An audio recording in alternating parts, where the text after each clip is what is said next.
Welcome to Walk in Three Worlds podcast, and I'd like to acknowledge our First Nations people, particularly the Jurapul and the Yalari people of this land that we're standing on and having our conversation today. I pay my respects to all elders from all cultures around the world, and in particular our Australian Aboriginal and Torres Strait Islander people. And our guest today is none other than a great friend, Mr. Peter Forday. G'day, Pete. G'day, Greg. So I'd like you to tell everyone about who you are, who's your mob, where you're from, and sort of a general sort of background. Sure. Well, it's an interesting question. Where am I from? First comes to mind is I'm from Rocky. So Rocky is where? Rockhampton. Ah. I'm from Rockhampton. I was born and bred in Rockhampton. Left there over 35 years ago, or close to 40 years ago, actually, 40 years ago.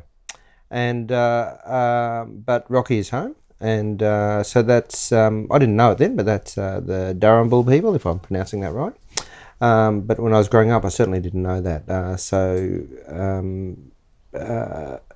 Prior to that, I guess my family come from southern China, around Canton or Guangdong area, Guangzhou.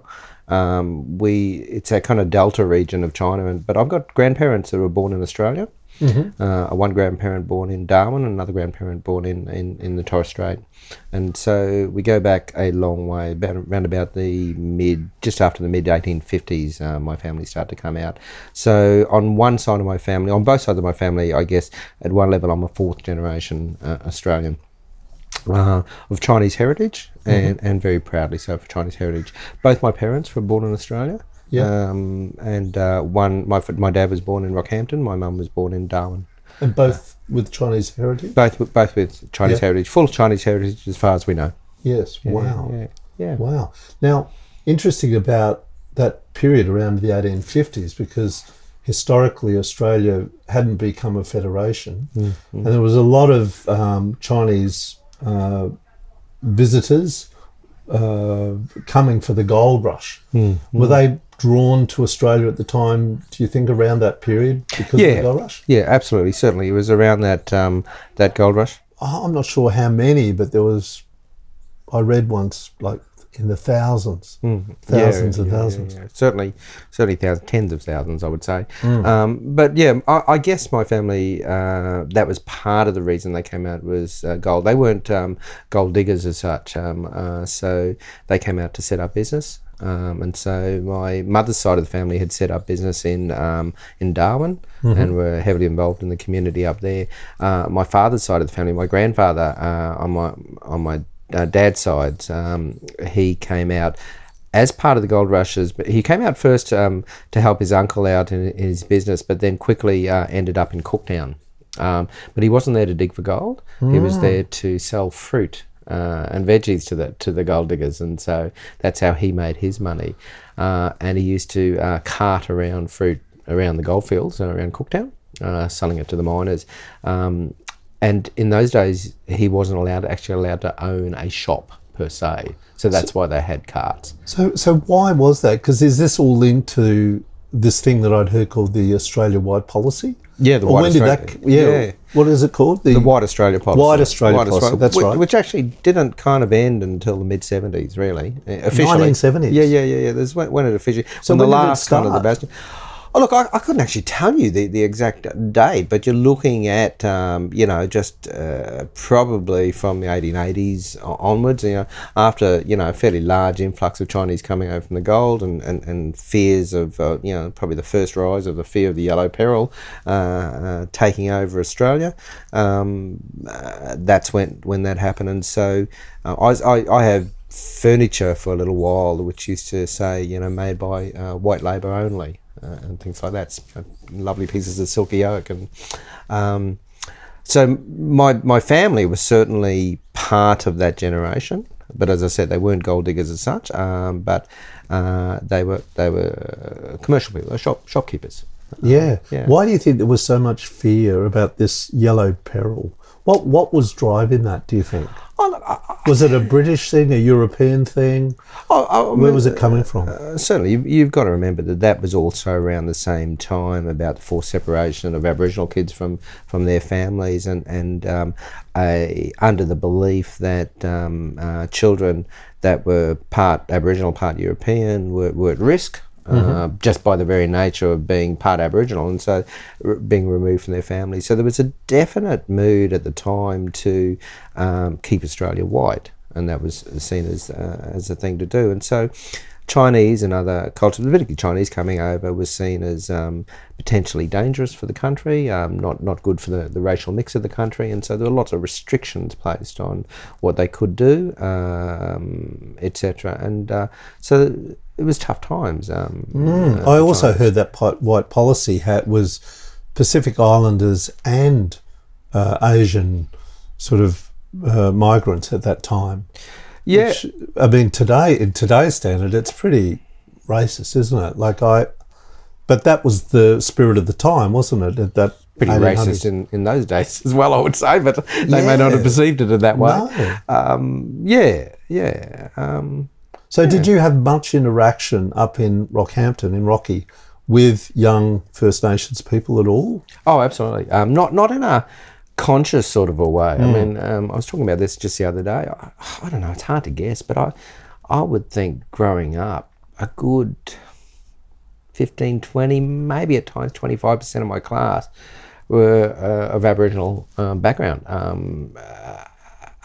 When I think back on it, did we reflect upon it and talk about it? No, not a lot. So Narimbura was a suburb just on the north side of Rockhampton, and it was known to be reasonably well populated by Aboriginal families, and Mount Morgan, which is a town outside of Rockhampton, an old gold mining town, was known to be very heavily populated by Aboriginal families. And certainly playing sport and playing soccer, and my knowledge of rugby league, not that I played rugby league, but certainly a lot of the teams that came from that town and that suburb were heavily dominated by Aboriginal kids. Yeah, but I went to school with a lot of Aboriginal kids. Yeah. Did they ever talk much about their culture, or did you know much about the history that Australia shared? No. With them? No, there's no discussion. No, there was no discussion at all.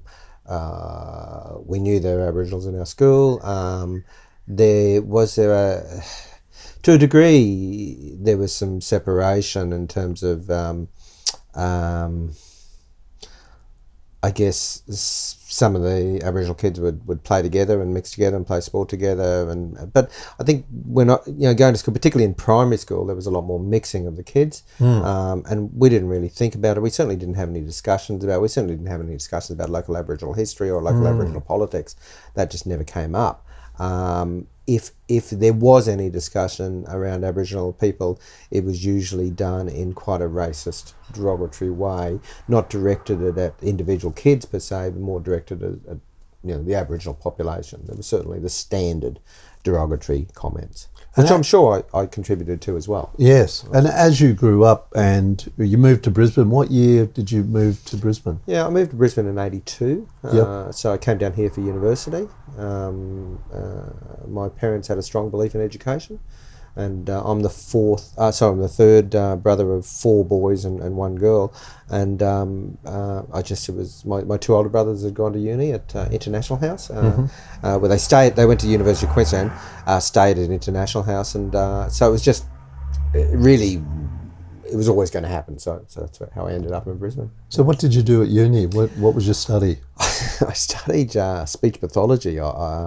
My parents, being a Chinese lad, I was the one designated in the family that probably should become the doctor. Well, that's why my mum in particular really wanted me to be a doctor. I wasn't too keen on being a doctor. I was really interested in being a special ed teacher, and but I don't think my mum was too keen on that, and so I thought speech pathology was a good halfway point. It sounded like a cross between the two. I had no idea what speech pathologists did, to be honest, but it just sounded like it was. So that's what I enrolled in. Did you speak Mandarin or Cantonese at home? Was that ever spoken? My parents, particularly my mum, she spoke Cantonese. My dad could understand Cantonese, speak a bit of it, and certainly when they didn't want us to understand things, they'd speak in Cantonese across the table with each other. In hindsight, it was probably a bit of broken Cantonese from my dad's side. My mum was more fluent because she was actually sent back to live in China as part of the White Australia policy. Well, she wasn't sent back; her mother was sent back. So, because she was a child, she went back with her mother, which is a story in itself. So no, we didn't grow up learning Chinese because I guess it was the belief that you should become as white as possible. And so, we all were given very English names, and my parents all have very regal sort of names, very old-fashioned English names, and my uncles and aunties are the same. My two older brothers were given Chinese names when they were born, but by the time it came to me, the third one, they sort of, what's the point? So they didn't do it. For a little while there, I encouraged my parents to teach me Chinese, but it's hard unless you're immersed in it, you're speaking it every day. But certainly there were certain names of food and certain phrases like sit down, hurry up, eat up, those sort of things I can say in Cantonese. So my parents, because we come from Canton and that just north of Hong Kong, that's the majority of people spoke Cantonese. And so, a lot of my age group and my parents' age group, most of them were Cantonese. So you're growing up as a fourth generation ABC.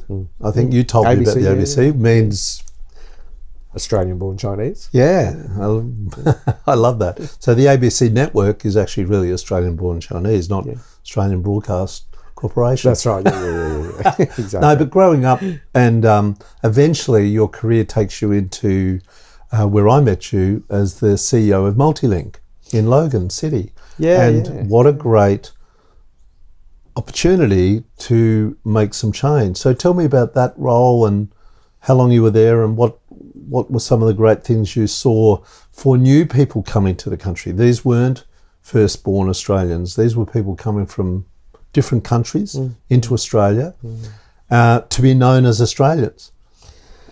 Well, my journey into MultiLink, community services, and the whole multicultural sector started, officially it was 2006 when I joined MultiLink, but I guess my entry into the area of multiculturalism and working with cultural diversity started a few years before. I was a public servant at the time. I was working in the areas of child protection and youth justice, and people used to call me up and they used to say things like, "Oh, Peter, we've got this family from such and such a country. What do you reckon we should do with them?"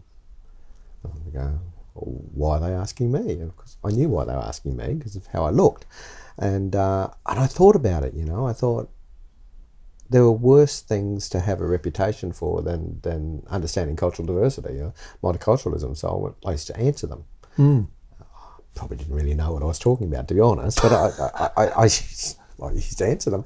And so I got a bit of a reputation as having some expertise in cultural diversity at the time.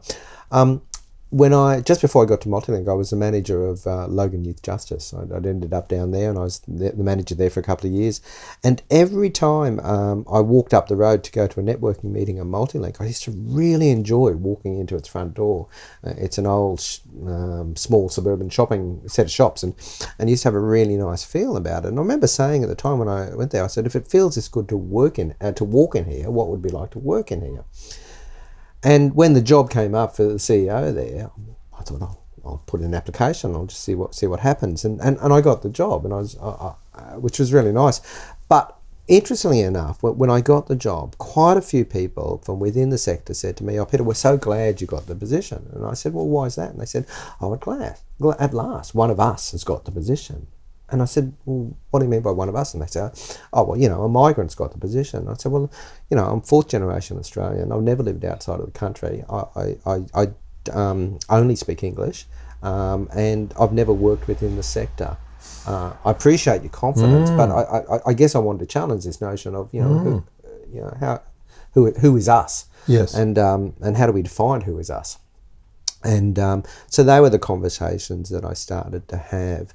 And what I noticed about Logan at that stage, so this is 2006, Logan used to talk about multiculturalism. It's already a very multicultural city, but they used to talk about this issue of multiculturalism was an issue that they need to be managed well. And I remember having conversations with people at the time in local council, and I said, I don't understand what needs to be managed here. Isn't this something that should be invested in and capitalised upon? Something that should be positively exploited? Isn't this a strength of the community? I don't. To me, you manage a problem, and you invest in an opportunity. And I saw the cultural diversity of Logan as being more of an opportunity. I've always had a belief that no matter how you come to the country, whether you come by boat, whether you come by plane, whether you come as a refugee, whether you become a skilled migrant or through family, you've already shown certain traits that are useful for the country that you're coming to, problem solving and networking and planning.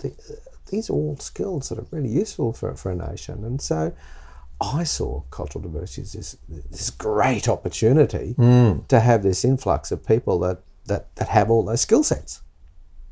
And so that really excited me about working in this space. And really seeing the diversity, because I know with Logan, it's this sort of little microcosm of Australia, isn't it? Like there's over 200 different nationalities, I think someone told me once down there, which sort of is a bit of a sort of a blueprint of what Australia is made up of all these different multicultural. I suppose I did struggle with the word multicultural, as you and I know. We both tried to come to terms with the cross-cultural word, at some period, and then now I'm stuck on intercultural. As almost it's not the perfect answer, but it's, for me, I'm more comfortable because it's inclusive of First Nations people. I always felt a little frustrated that that more recently that multicultural people, as that term is governed, in terms of refugees, asylum seekers, and new migrants, were never exposed to the First Nations story as we weren't growing up. That we've all missed this great opportunity to understand this ancient culture and their connection with the land and their culture and their history and how we can even interweave our own stories into theirs. Do you think that's something that's a worthwhile pursuit? Oh, look, I think it's a really important conversation. Certainly, again, when I first came into the so-called multicultural sector, I remember going to a few conferences and people from a migrant background would stand up and talk about Aboriginal communities and Aboriginal and Torres Strait Islander communities. They talk about our brothers and our sisters in the Aboriginal and Torres Strait Islander communities. We understand their pain because their pain is our pain. It's a shared pain. And again, I challenge that. I said if you look at the statistics and you look at the health and well-being indicators of people from a migrant background compared to people from an Aboriginal or Torres Strait Islander background, they're vastly different. So I can't see that there are similarities. When I was government work, I used to sit on a lot of committees that often mixed Aboriginal and Torres Strait Islander issues, First Nations issues with multicultural issues, and I was a big advocate that you need to keep them separate because they're very different issues. I mean, so there was some overlap certainly, but the experiences were very different, and I'd see what would happen whenever a multicultural topic would come up. People's eyes would light up because they think about festivals and song and dance, and they get really inspired and kind of get really energetic. And when First Nations issues came up, people were just going to drop, and they're like, "What are we going to do?" And the mood of the room would go down. And so, obviously, what would people want to talk about? They'd want to talk about multicultural issues because that was more interesting and more positive and more optimistic. And so I didn't think the First Nations issues were getting sufficient airspace. So I was a big believer that they needed to be talked about in different forums. But back to your point about, should be there a sharing of knowledge between new migrants and about First Nations history. Absolutely. And that's certainly something that I talked a lot at length with the Logan elders about, the importance of the elders being part of any kind of presentation to new migrants and their roles within the community are being acknowledged.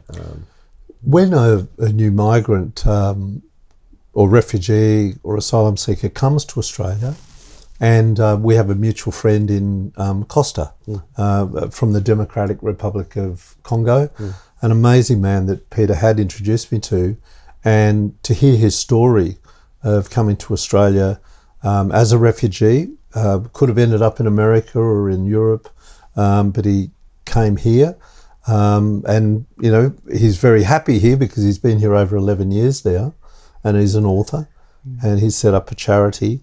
But he taught me that as someone now that is determined to remain an Australian, and his grandchildren are born here, that he can see that there are still challenges even for new migrants from Africa, as the Democratic Republic of Congo, to sort of feel comfortable around the, the early Europeans and the British. You know, they don't know how to interact either. You know, he's not quite familiar with the First Nation story either. So there's a lot of work still to be done in this space, isn't there, about sort of bringing these different groups together. And probably same with the broader Chinese community and Korean community, in bringing them into or connecting them to the story of Australia. You know, the first Australian history, you know, including, you know, the colonisation and the convict history and the farming history, and all of where this has led us to today, where we are today. In a much better situation, I feel, in my observation, than, say, a lot of other countries overseas that are not dissimilar to us, but we have a great opportunity to bring all these different pillars, if you like, multicultural, First Nations and non-Indigenous, you know, from the early migrants, together as one Australia. What do you think it really means to be Australian? What is that core essence that makes us Australian, regardless of where we come from? China, Democratic Republic of Congo, Syria, Vietnam, you know, and so on. What really defines us as Australians, in your view? To be completely honest, Greg, I think we're still working that one out. Yes. We're a work in progress, aren't we? Well, absolutely. Certainly, you know, we've got tens of thousands of years of history that exists here. So we're not a new nation, and I'm really pleased that the national anthem lyrics have changed. Is change to one word going to make a difference? You know, no, of course it's not. But it you know, this is a complex issue, and so it needs multiple solutions. That's one part of the solution, and it's an important symbolic part, I think. You know, I think. How do we define ourselves as Australian? You know, post-colonisation, we're still a very, very young country, and almost still in adolescence or emerging out of adolescence, and really, in that sense, still trying to work out what our identity is. I don't know what it means. No, you're probably right. We're coming through that rites of passage, that understanding as teenagers. But that's not true of First Nations people, because they've sort of, there's a lot of old wisdom that you can find within that deep culture. Oh, absolutely. But certainly, you know, First Nations people isn't the whole of Australia. No, that's right. So we can't define who we are by who are First Nations people. Certainly not. And certainly there's been a change in the population, and so as in any kind of household, when there's a change in, you know, people coming into a household, you have to change the identity of, you know, who makes up our home now, and so that's what I think what's happening in our country, and that's really exciting. I want to come back to the term multiculturalism. You know, language is always really interesting to me. Probably being a speech pathologist from way back, you know, language is critical. Language is always an opportunity to increase our awareness, and also to spread awareness of complex issues. But it's also a dangerous area to play in. So I have mixed feelings about the term multiculturalism. I don't like to refer to multicultural communities. Because I think that, you know, surely Australia is just one multicultural communities, and that's inclusive of First Nations people, it's inclusive of migrants, inclusive of people of Anglo-Saxon, Anglo-Celtic background, you know, that's what multiculturalism means. It's everybody. At the same time, there was a strong kind of political move to get rid of the term at some stage, and when that was happening, I was determined to hold on to the term because I didn't want it taken away from me by force. Yes. Which is what it felt like. Almost to be ashamed to be to talk about cultural diversity at the time, and a big move to heighten our white and our Judeo-Christian kind of background. I didn't think that reflected who we are, who we were becoming, and so I really resisted the attempt to. So how long ago was this? Is this recent or a while? No. It's probably. I think it comes in waves, goes up and down, and we still get discussions of every now and again. Right now, there's apparently people feel like. The most threatened race in Australia is the Anglo-Celtic, Anglo-Saxon race, or white people that's being threatened. I'm not so sure that the statistics bear that out. People may feel threatened. I don't feel threatened. No. But you're just one person. Yeah, I know. But there's some fairly strong voices that saying that they're being threatened. I'm not convinced that that's actually the case. No, I think it's...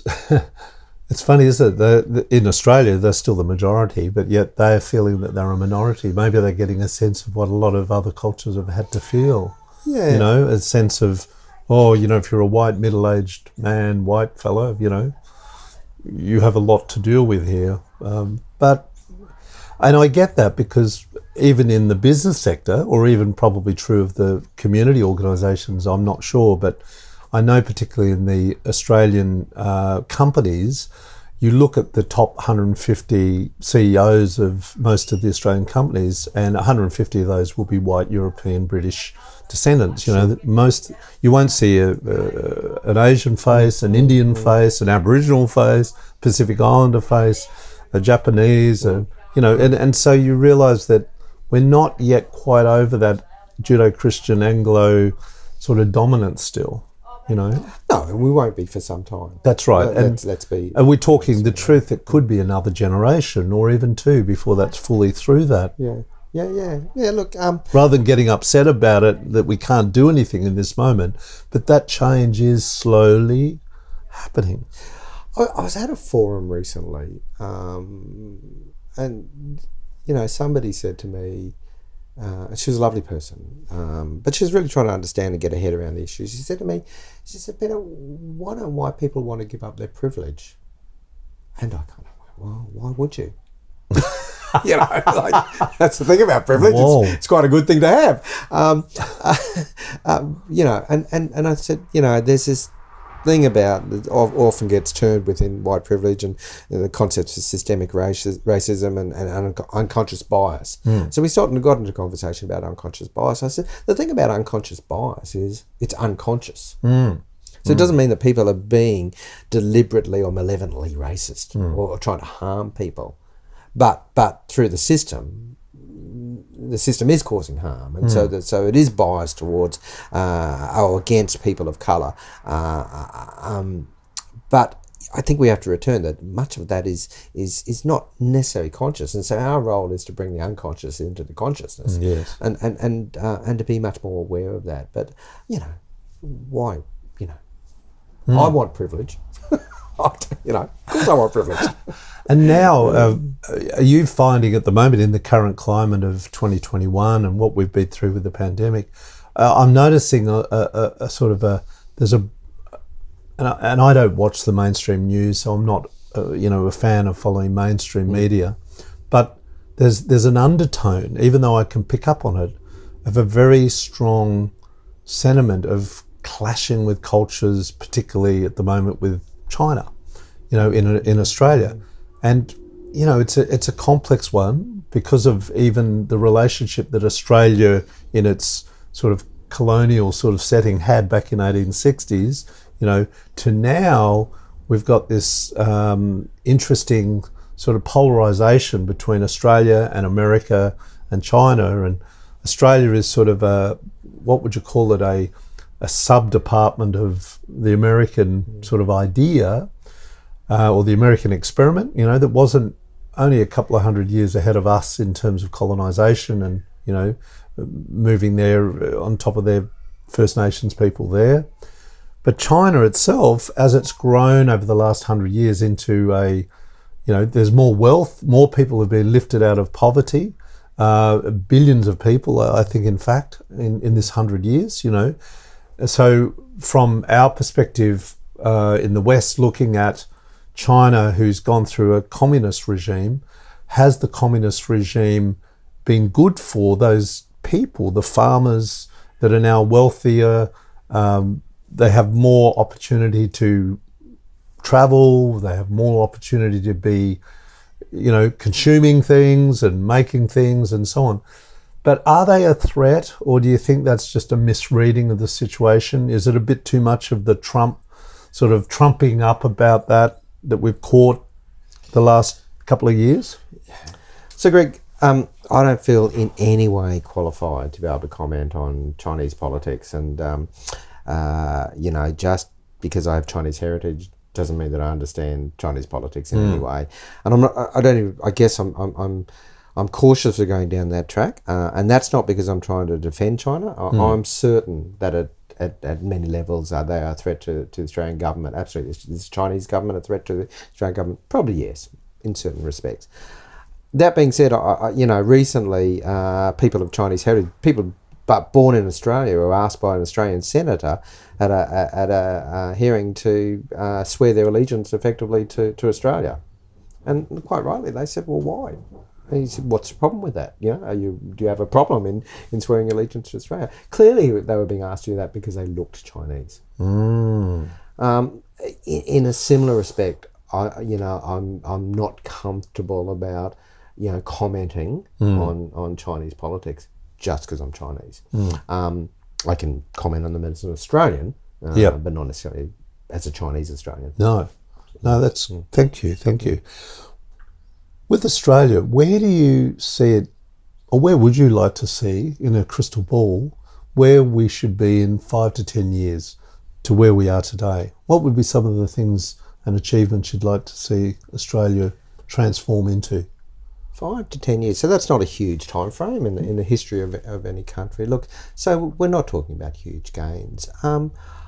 I'd like to see more people of colour into senior executive positions, on board positions. I'd like to see more migrants being given greater opportunities for career transition and education. I guess the kind of two areas, education and employment, are really two big areas. I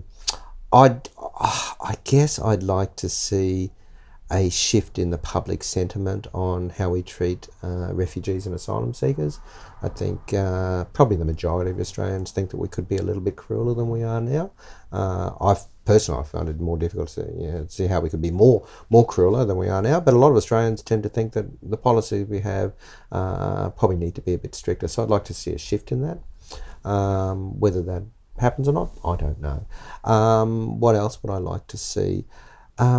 I guess I'd like to see mainstream media more reflective of the community that actually exists. Most of what you watch on TV about Australian shows, it's very white looking predominantly and doesn't really reflect who we are as a nation. So the adage that I can't be me unless I see me, is a really true one. And so we need to be able to find ourselves. You need to be able to walk into any space, or walk in, whether that be a media space or be a physical space, and be able to find yourself. That's what I'd like to be able to, more experiences of that, and people feeling comfortable with that. So what's your thoughts, as we sort of wind up, on Invasion Day or Australia Day? What would I call it? Well, what's your thought? Would you change the date? Probably yes. I think I am in favour of changing the date. I've been thinking a lot lately about May 9th, because that was the actual first sitting of the first ever Parliament of Australia. Peacefully, I might add. And, so that's the actual day that our government sat down for the first time as a government and started to make decisions. And that was May 9th. And I thought, seems like a fairly, a day that everybody can celebrate. Now, what I've been advised, I don't know about May 9th, but it does seem to be difficult to find almost any day which is going to be completely comfortable for everybody. Can we still recognise Australia Day as a day that is purely about celebration when a big part of our population don't feel like they've got a lot to celebrate on that day? That's problematic to me, that scenario can continue to exist. If we are to retain Australia Day, then maybe what we on that day, maybe what we need to do is broaden the narrative around what that day means. That it isn't all positive, that there are negatives as well. Yeah. And that to me is about how we deal with history, is you actually broaden the discussion about what happened. And that's what Stan Grant sort of suggests when he looked at all the dates, the possibilities of what might be other good dates. Sure. He kept saying changing any date could potentially be fraught with danger. Looking at how to heal that one that we've chosen now and how to bring together those two conflicting ideas and make them work together somehow. And that is in the narrative, and it is in the way that we collectively talk about it openly, and even just having these discussions and thoughts, and allowing viewers to look into it more and have those discussions around the kitchen table. And look, it's complex. I think there's probably more learned, more intelligent, more well-positioned people than me to comment on it. But, am I happy with how Australia Day is observed at the moment? No, I'm not. So, Pete, in closing, the last question I'm going to ask you is about the treaty. Mm-hmm. So you've heard a lot about it. We heard Yothu Yindi sing about it over 25 years ago, I think, something. That's a long time now.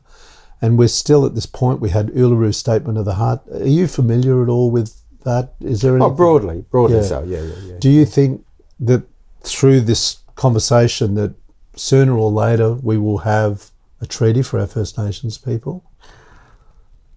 Oh, do I think we will have one? That's different from do I think we should have one? Well, both. Do you think we should have one? We'll start that. Well, I probably do lean towards it, that it would be good to have one. I think that, clearly by definition the country was invaded. Were there wars in the country over that invasion? Absolutely. And so some kind of acknowledgement of that through treaty would be useful. Treaty in itself is not going to be the solution to a lot of the challenges that our First Nations people are experiencing, and by definition, non-First Nations people are experiencing as well. Because if one part of our population is suffering, so should we all suffer for their suffering. So that's not the only solution, but treaty will go a long way, I think, to contributing to a solution. Do I think that there will be a treaty? I'm not confident of that. Again, I'm not necessarily the best positioned person to predict whether it will happen or not, but I think that we live in a country that is not very comfortable with change.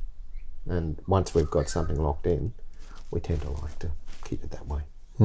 Interesting. Very interesting. All right, Pete, I really appreciate our conversation today.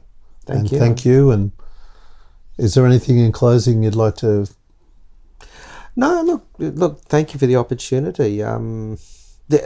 Probably the last thing I just want to mention, I probably should have mentioned it earlier, but right now the Queensland government is holding a parliamentary inquiry into vilification and hate crime laws in this state. I think it's a great opportunity for the community to participate in those hearings, in that inquiry. My belief is legislation helps define the type of community that we all want to live in. And here's an opportunity for Queenslanders to actually shape through law the sort of community that we want to live in. So I really encourage people to get involved in that, you know, put in written submissions, attend the public hearings, apply to speak at the public hearings. Really encourage. How long does that go on for?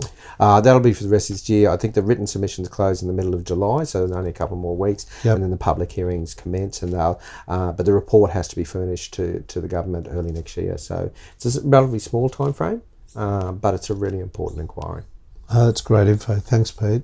No problems. Thanks heaps. Thank I appreciate you. Thank you. Thank you. Cheers. And goodbye to everyone. Thank you for listening. Hope you enjoyed. And don't forget to subscribe at our website, www.walkin3worlds.com. And we'll see you next week.